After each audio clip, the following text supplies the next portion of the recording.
Souvent, dans nos familles, c'est ceux qui ont l'argent qui sont respectés. Mais en général, eux là, c'est un village qui dépend d'eux. C'est beaucoup de gens qui dépendent d'eux. Quatrième nomination. Connaissez sa position sociale. Connaissez son rang social.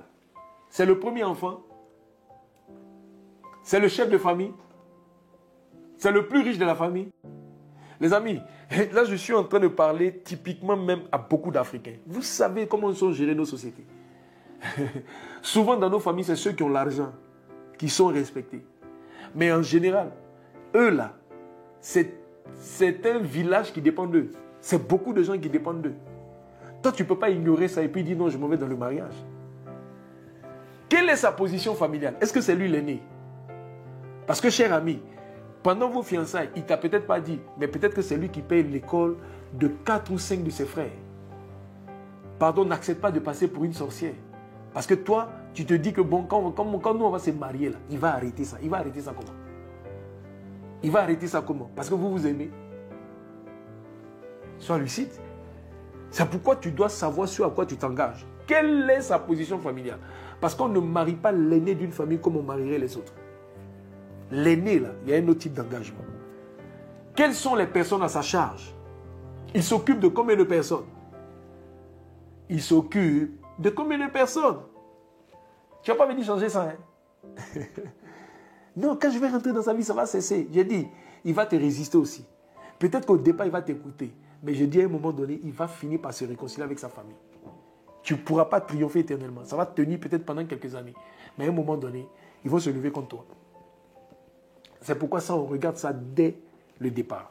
Il faut le savoir. Maintenant, j'ai envie de te poser la question. Quelle est aussi, quand je parle de sa position sociale, je suis en train de te demander, il fait quel travail? Et il dit, il travaille. Il travaille où? En Côte d'Ivoire, on dit, il travaille au port d'Abobo. Les amis, dans le quartier d'Abobo, il n'y a pas d'eau, il n'y a pas de port là-bas. Donc, il te parle de quel travail? C'est quelqu'un qui est en train de te mentir là. On a vu beaucoup de gens dans leur fiançailles. Non, il travaille à la BAD. J'ai dit, même si tu lui fais confiance, un jour, va le saluer à la BAD. Il va, c'est-à-dire tu l'appelles, même s'il descend qu'au portail, là, il est sorti devant toi, tu peux croire un peu. Il ne faut pas être naïf. Il travaille, non, gloire à Dieu. J'ai dit, on peut visiter les gens dans son travail. Parce que tu vas l'épouser là, va voir. Est-ce qu'il n'est pas en train de te mentir? Les amis, quand je dis des choses comme ça, je me dis, il y a des gens qui peuvent ne pas comprendre.